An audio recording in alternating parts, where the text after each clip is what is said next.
Hi everyone and welcome to Calimacil, and much more welcome today. I got Shad Brooks from Australia. All the way over here in Canada, in Sherbrooke, visiting Calimacil, seeing how you guys make the swords, and it has been amazing. Like, I've had so much fun. And the other thing is, we've been collaborating with Calimacil to make Imperious for the short film that I have been able to be part of the production, which has been phenomenal, and also see how they made it here as well. And that has just been like, I can't express how incredible it's been. It's been absolutely amazing.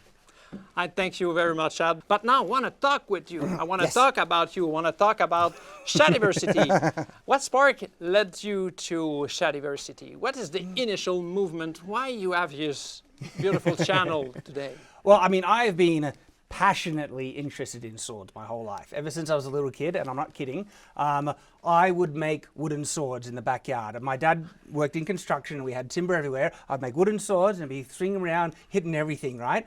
And I got a couple of injuries as well. Right? And I'm not kidding, okay? If I had like a Calimacil LARP sword when I was a kid, I would have wet myself with how excited, because like the wood swords, they didn't look good. I made them. I was like, 6 years old, and they didn't look good, but they still were fun. Picture me hammering the nails through the cross Yeah, guard I've to done get that. it. Yeah. I was hamming and Yep. forging my home guard. Yeah. and with the blade of wood. Yep. Well, I had standards as a kid. All the other kids, right, when they made a wooden sword, they would put the cross guard over like that, and when it would be off balance, and that was not good enough. And so I put a piece of wood there and a piece of wood there to balance it right. I had standards when it came to my swords. They still looked awful. But then you start to study how a sword is made. Exactly. With that passion interest, I wanted to know the right names, the types of swords, where they came from, and I was misled by a lot of sources. Like, I learned a lot about swords very young from Dungeons and Dragons. Now, no shade on Dungeons and Dragons, right? I loved the game, but the names were all wrong. And when I looked into history, it's like, oh, there's so much misinformation about these weapons, and the more I learned, the more deeper information I got, and then I grew older and my passion increased to learning about the history of where they came from, and it got to the point where I was seeing so much misinformation in the world, and I was starting to watch YouTube, and I saw how people were watching YouTube. I was thinking, I want to make a YouTube channel to just share the correct information about the things I love. And it started with swords primarily, but has expanded to fantasy, to writing, to reviews, to castles. That's really what got me started. I've always had a passion with swords, and then it kind of snowballed. Fantastic. Do you ever get involved in LARP game? Yeah. So there is a local LARP group where I live, and unfortunately, LARP is still growing in Australia. We don't like it is so big here. You've got such great large events and big, groups and things. And so in Australia, it's more like play fighting, play combat. There's not a lot of actual character, role playing and things, and not a lot of locations and things. But they're trying to get there. They're building up. And so one of the bigger LARP groups where I come from is called Swordcraft, and they get together and they have mock battles and things, and they have whole guilds, and they do have a fantasy world that they play in and things. And so I've joined the kind of chapter or group of Swordcraft in my local area for a couple of games. Lots of fun, heaps and heaps of fun. But what's interesting is that I actually use the Calimacil LARP swords more for my HEMA training than I do for LARP, because I find them to be a really safe alternative. And I still train with steel. I think you need to train with multiple things, but to avoid getting all the safety equipment, the helmet and stuff, and you just want a casual, low energy sparring to go through motions and stuff, I use your swords, and they're some of the best alternatives I've found for safe, basic practice. But when you grab a sword, you say you really get involved into live blades, and you train with live blades. When you grab a foam sword, did you have a feeling of grabbing a toy, or it's just another tool for you? So Obviously it doesn't feel like a real sword, but there's some interesting interplays that come with foam swords versus steel swords. If swords are real, like if they're actually real and they had sharp edges, when they cross, they bite into each other and they bind. When you practice with blunt metal ones, they don't do that because they're blunt and they slide much more than a real sword would. And so foam swords like this, they do something really interesting. These have sharp edges. When they contact, I'm not sure if you can see, but if we lean it up, they bite into each other by almost half a centimeter and they grip. See this? Yeah. See how I was pushing my sword up like that? That's actually a far more realistic type of blade contact than steel ones do. Or like plastic ones. Yeah, or plastic ones as well. Nylon yes, sword. yes. And so because of that, there are certain types of feedback that you can get from using LARP, ones and your ones that are far more realistic than even steel ones. And so when you're training with, historical swordsmanship, I find it's good to train with many different types, including foam, to try and understand, because you shouldn't train with sharp unless you're doing cutting practice and stuff, but you shouldn't spar with sharp ones. It's too dangerous. Even if you're good, yeah, I won't train with you if you have a sharp blade. Do it. But it's good to experience what it's like to feel those swords bind like that. It's not that, they're wholly different or unrealistic. There's things that you get out of foam swords that you can't get out of other types of training tools. The other thing, because the balance is often different in these foam ones are more top heavy. But what that means is that the torque you feel on the wrist is actually greater than what it would usually be, even on a steel sword that's heavier, because the torque, due to the point of balance being higher on a foam sword, actually helps it simulate the weight of a steel one far closer than you might realize. It's still lighter, but then this is the other thing. There's another advantage in training with lighter swords, and it's training your reflexes to react faster. When you're training with steel, it does slow you down. There's a certain pace that you find with steel, and you can get really fast, right? But you'll never get as fast with steel as you can get with foam. And so if you're fighting an opponent who's using a foam sword and they move really fast, it trains your reflexes to react. You have to be much, much quicker to react to it. Because if you are training at a certain pace and you're coming across an opponent who's just really, really fast and not used to it, they'll beat you really quickly. But with using these ones, yeah, you get accustomed to it. And so there's actually heaps of advantages that I've found personally in using your Calimacil swords. With all this deeply understand analysis you have done of balancing the sword, the behavior, the feel of the sword, what is your first feeling when you grab the Imperious? So when I got this at home, I was amazed at just the point control, and first actually like how well the hand fits into the swept hilt. This was actually one of the difficulties that we faced with the development, as you said, is that it was hard to get the right size. And my 3D model I made, I realized was too small because I couldn't hold the 3D model and test it. That's our expertise, to make the adaptation from the ID, from the feeling, to get you the real. Yes. I was just like, oh, it fits perfectly. The hand goes there, you can finger the guard properly, and you have this amazing point control, and it just feels amazing. Like it really, really feels good, and I can't wait for people to try out Imperious when they get it, because they're gonna love how well this sword holds up. It's really, really good. So, well, you're ready to say that Calimacil characteristic make you feel the legend?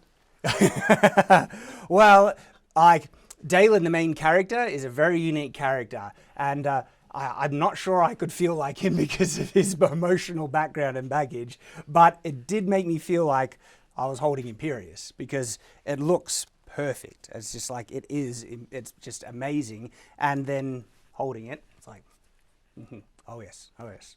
We try also to really get into your universe. It was forged with a magical technology. It's called sun forging. Well, there are multiple things. So yeah, in the book, originally Imperious was made out of wood. I've actually retconned something slightly that's affixed in the second edition of the book coming out. And so now the hilt was carved out of wood, but the blade is made out of 1 millimeter thick metal, steel. And so it's 1 millimeter thick. Canonically, of course, you can't make, Calimacil, so that would be impossible. But I was still amazed at how thin you got this. I was legitimately impressed at how thin Imperious's blade is, and the profile. We also have our magic trick. Yeah, you do, because I was like, I've never seen them make a blade this thin. Thinner the blade, keep the safety. Yes, you hit that balance incredibly. And so in the universe, Imperious is 1 millimeter thick and is made out of steel, but then it goes through a process called sun forging. And so the light in the universe is actually a type of magical energy, and they can project the light into objects if you link them to an individual. So light in this universe can be bonded to living things. if you took some of your blood and put it in the object, the light reacts to it as if it's living, and the light can be bonded to it if you shine it through special darkstone lenses using lightstone. So in the book is darkstone and sunstone, which are important minerals, rocks in the book which have magical properties, and through the use of those and light, you can project light into the object. And what happens is, the object takes on a look of glass. Now, that is really hard to duplicate in this form, but you made it, because not only does it look like glass, it adopts color. And you can actually make it look whatever color you want if you paint it beforehand, and then it'll adopt that color when you infuse it. But there's another process called crystallization in the sun forging process that locks the shape in place, and it will not move. So even if it's malleable and soft like my jacket, it's still indestructible. But if you crystallize it, it becomes solid in its position, and you can't flex it. And it's still indestructible. And so that's what happened with Imperious, because a 1 millimeter thin blade would be too flexible. But when you crystallize it, it's solid. And then it adopts these colors that become really bright, vibrant. And that's why Imperious has a blue blade and a golden looking hilt. And then there is one other supernatural thing that happens to the object apart from becoming indestructible. Whatever purpose the object has or was built for gets magically enhanced. And because this was made to cut, its cutting capacity is magically enhanced to a very high degree. So that's a blade of light? So yeah, when you infuse it with light, the actual matter changes to become basically a solid light object. It's like if light could become a crystal, that's what it really is. That's what it turned back into shadow? Good. This is a good question. So what happens is, once it's sun forged, it's called a sunicle, but it needs light to maintain its power. And so if you locked it in darkness for about a week, it would become jet black like obsidian and really fragile. If you dropped it, it would shatter. And the problem is, if one of these objects breaks, the person it's linked to might die. They have like almost a heart attack. Because to make it needs to be linked to a living person, and there's a danger then. So if the person dies, the weapon will shatter, but if the weapon shatters, the person might die. And so that's actually a risk making one of these. And there's a couple of cool things that also happens. When you have a sunicle linked to you, you always know where it is. And so you could be miles away, you won't know exactly, but you know the direction. You feel it. You can feel the direction where it is, and you'll always be able to find it. And there's one last thing that you can do with the link. You can pull the sword to you in a direct line when you're linked to it, because it's like it's a part of your soul, essentially, when that happens.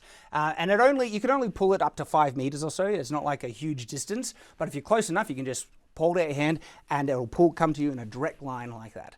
But that's like I know you asked me a question about my book. I will talk loads about my book, but there's a lot of cool information about sunicles and magic, and even the things I explained, there are mysteries about it, how sunicles work, that get revealed in the novel, and you learn more interesting things about stuff you can do with them. So Chad, you're building castle. Do you have a plan Yes. of building at least 3 castles? You have already the land, I saw that. I got the land, yes.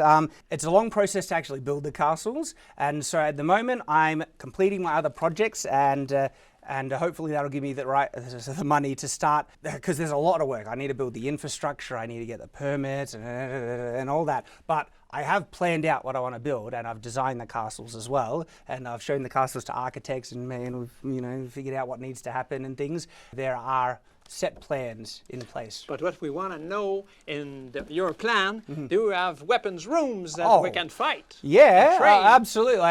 There's a dedicated great hall for training. With a lot of light, I suppose. Yeah, and I'd like to open a HEMA club there. I'd like to run LARP events around the castles. I'd like to even set up a museum inside, like an open museum, people to walk through. And I even have people contacting me that love to donate, swords and other things to the museum and stuff. It's long term, long down the track, but I have those plans, definitely. Yeah. Thanks you very much, Shad. That was a pleasant moment with you. That's my pleasure. Thanks you very much. Wonderful. Thank you.